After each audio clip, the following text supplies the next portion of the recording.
Demir,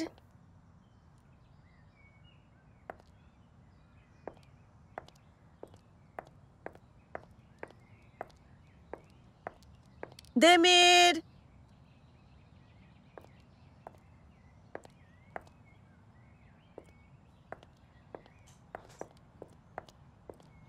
Demir.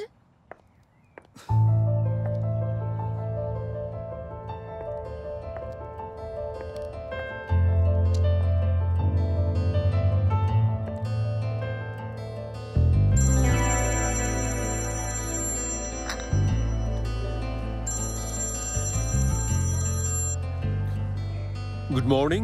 তোমাকে বাসায় না পেয়ে ভয় পেয়েছি। একটা কাজ আছে তাই বের হয়েছি। তোমার ঘুম ভাঙাতে চাইনি। ঠিক আছো? একদম ঠিক আছি। দেমির,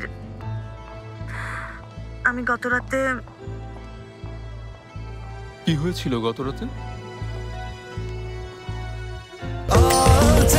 স্বাস্থ্যকর অল টাইম হানিকম, সব সময় অল টাইম হেলদি লাইফ।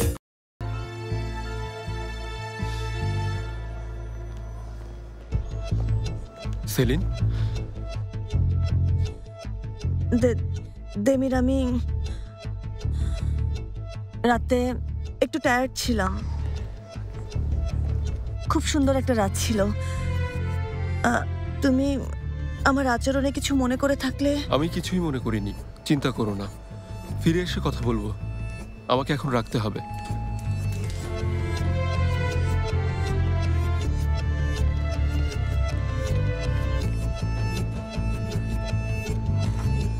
গত রাতে আবারও হোটেলে ছিলে? কেউ তোমার হাত থেকে নিস্তার পেল না। না, এবার ঠিকই বেঁচে গেছে। চ্যালেঞ্জে হেরে গেছো তাহলে? একটু অন্যরকম ছিল। রুমটা দেখেও চলে গেছে। ভালোই করেছে। যে মেয়েকে চাও তাকেই তুমি নিজের করে পাও, এই কথাটা আর বলতে পারবে না। একটু অপেক্ষা করো, এটা তো মাত্র শুরু হলো।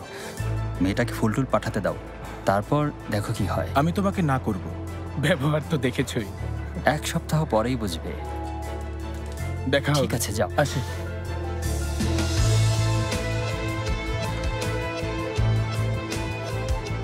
কিছু মেয়ে একটু অন্যরকম হয়ে থাকে। একটু রাগী হলে ওরা আরো বেশি এনজয়েবল।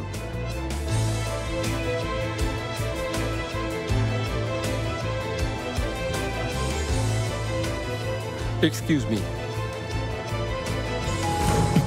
কি করছেন আপনি?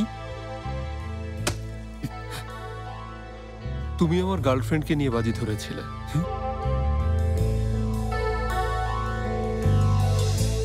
হ্যাঁ মিস জানসো, ওই এতিমখানা ভবনের নির্মাণ কাজ আমরা করেছি। হ্যালো, মিস পেলিন কি এখনো বিজনেস উইকের সম্পাদক হিসেবে আছেন? হ্যাঁ, তাহলে ওনার কাছেই যেতে হবে। শিডিউলটা দেখুন। সাক্ষাৎকার এই সপ্তাহে ছাপানো যায় কিনা দেখবেন। আপনার যখন সময় থাকবে তখন আগের প্রজেক্টগুলোর একটা প্রেজেন্টেশন দেখাতে পারি। রিপোর্ট করবেন এবারের পরেরটায়। এই সংখ্যাতেই ছাপানো যায় না? স্যারের সাথে কথা বলে শিডিউল জেনে নিচ্ছি। তাহলে লাঞ্চের টাইমে প্রেজেন্টেশন রেডি করব। আচ্ছা ঠিক আছে, আমি আপনাকে পরে জানাবো। এখন রাখছি। আপনিও ভালো থাকবেন। আইদা, বিজনেস উইকলি দেবীর স্যারকে নিয়ে একটা রিপোর্ট করতে চায়। মানে ব্যবসা জগতের সবচেয়ে জনপ্রিয় পত্রিকা। তাহলে এতদিন আমাদের কেন জানায়নি? আজমিয়ে, কি হয়েছে? দেবীর স্যারের জন্য কোনো রিপোর্টার ফোন করেছিল? হ্যাঁ, প্যারিস ট্যুরের সময় করেছিল। দেমির স্যার এখানে না থাকায় রিপোর্টারকে পরে ফোন করতে বলেছিলাম, কিন্তু পরে কি হলো তা তো জানোই। তারপর কোম্পানি 2 ভাগ হয়ে গিয়েছিল। এটাতে ভালোই হয়েছে। সত্যি বলতে ওই সময় সাক্ষাৎকার না দেওয়াই ভালো হয়েছে, কারণ এখন সাক্ষাৎকার দিলে উনি কোম্পানির সেপারেশনের বিষয়টা বুঝিয়ে বলতে পারবেন। এখন তাহলে দেমির স্যারের শিডিউল জেনে রিপোর্টারকে আসতে বলতে হবে। আজ সম্ভব না, ক্লায়েন্টের কাছে প্রেজেন্টেশন আছে। তাহলে বিকেলের পর ব্যবস্থা করো।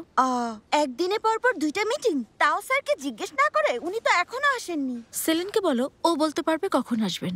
সেলিন অফিসে এসেই বুরাকের সাথে টেরেসে গিয়েছে, এখনো আসার নাম নেই। আচ্ছা, আমি যা বলছি তা করো। তুমি ফোন করে বিকেলে অ্যাপয়েন্টমেন্টটা নিয়ে নাও। দেমির স্যারের সাথে আমি কথা বলে নিচ্ছি।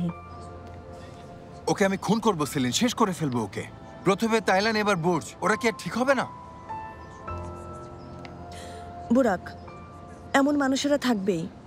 আমরা ওদের প্রতি ক্ষোভ ঝাড়লেই ওরা হাওয়া হয়ে যাবে না। এই মানুষগুলোকে শিক্ষা দিতে চাইলে আপনার সাথে আর কাজ করব না বলা শুরু করতে হবে। এই লোক এমন কিছু করবে তা কেন বুঝতে পারলাম না। আরে কথা না বলেই লোকটাকে কিভাবে বুঝবে? শেষ মুহূর্তের আগে আমিও বুঝতে পারিনি। সেলিন, আমি সত্যি অনেক দুঃখিত। আর এখনই উকিলদের আসতে বলবো। আইনিভাবে সবকিছু সমাধান করতে চাই। ও যা করেছে তার শাস্তি পেতেই হবে। বুঝতে পারছো না, লোকটা অস্বীকার করবে। এসবে কোনো কাজ হবে না। সবাই বলবে রাতের বেলা আমি নিজের ইচ্ছাতেই হোটেলে গিয়েছিলাম। আমি এমন কোনো পরিস্থিতি দেখতে চাই না। তুমি ডিরেক্টর বোর্ডে গিয়ে বলে দেবে সেক্টরের কোনো প্রতিষ্ঠান যেন ওনার সাথে কাজ না করে। যারা এখন কাজ করছে তাদেরকেও সাবধান করতে হবে। সেক্টরে থাকা আমার সব বন্ধুদের ব্যাপারটা জানাবো। গত রাতে প্রায় 100টা মেসেজ পাঠিয়েছি। ওই লোকের সাথে আজকের পর থেকে আর কেউ কোনো কাজ করবে না। আমাকে তুমি কিভাবে ক্ষমা করবে? তোমার তো কোনো দোষ নেই, আমারও কোনো অভিযোগ নেই, কিন্তু সবাইকে সতর্ক করতে হবে। এমন হয়রানির বিরুদ্ধে সবাইকে এক করতে হবে, তাহলে এসব থামানো সম্ভব। না হয় থামানো যাবে না। ঠিক আছে, যা করার প্রয়োজন করব, তুমি চিন্তা করো না।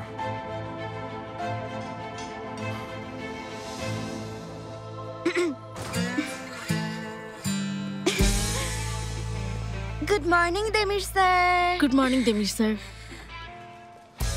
Good morning. আজকের কাজগুলোর শিডিউল নিয়ে আপনার সাথে কথা বলাটা খুব জরুরি দেমির স্যার। আচ্ছা, আমাকে 10 মিনিট সময় দিন, তারপর আপনার আমার রুমে আসুন, ঠিক আছে? ট্যারিসে আছে স্যার। ঠিক আছে, একটু পরে কথা হবে।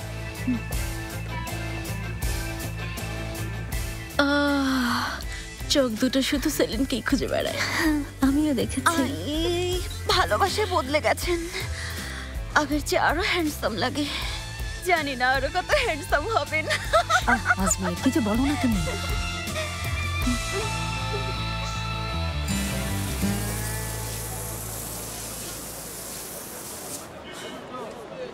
আরে রেশাত, আমাকেও ভিজিয়ে দিয়েছিলে। আরে ভেদাত, কেমন আছো? ভালো আছি। আমার বাসায় রাতে মেহমান আসবে, কৃষ্ণসাগর অঞ্চলের। রেশাত, এমন কোনো সামুদ্রিক মাছ দেবে যেটা আমার মেহমানদের পছন্দ হবে।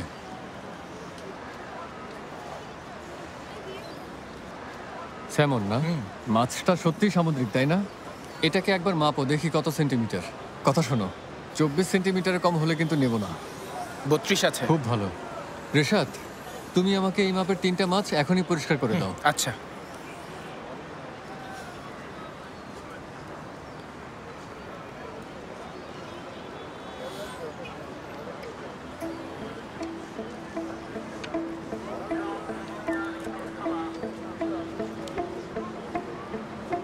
এইলুল,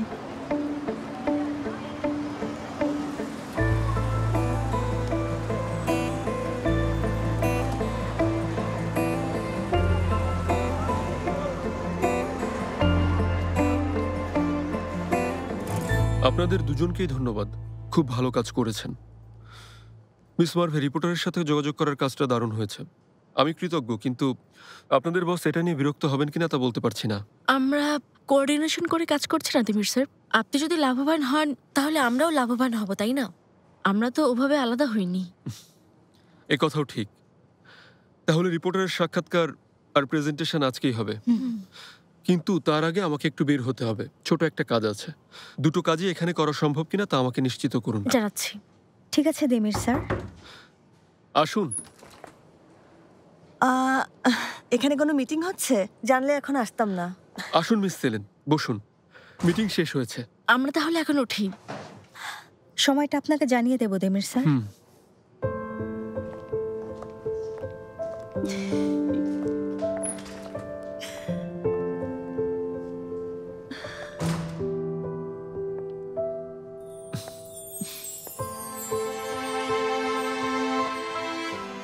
কি হয়েছে? মিস করছিলাম। এত অল্প সময়ে?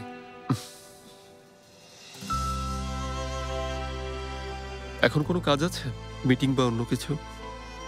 না, আমাদের ওই ক্লায়েন্টের সাথে কাজের কোনো চুক্তি হয়নি। তাহলে চলো, তোমাকে বাইরে নিয়ে যাব। কোথায়? এই তো কোথাও গিয়ে কফি খেয়ে আসি। কিন্তু তোমার কাজ আছে। এসে করব, আধা ঘন্টার জন্য বাইরে যাব। তোমার বসকে বলে এসো, ঝামেলা করলে এখানে পাঠিয়ে দিও। বসকে এভাবে বলতে হবে না।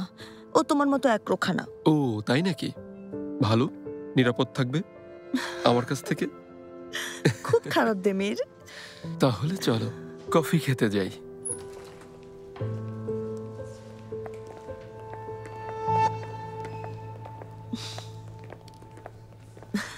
সেলিন, তুমি কি এই বাজেটটা একবার ভালো করে চেক করে দেবে?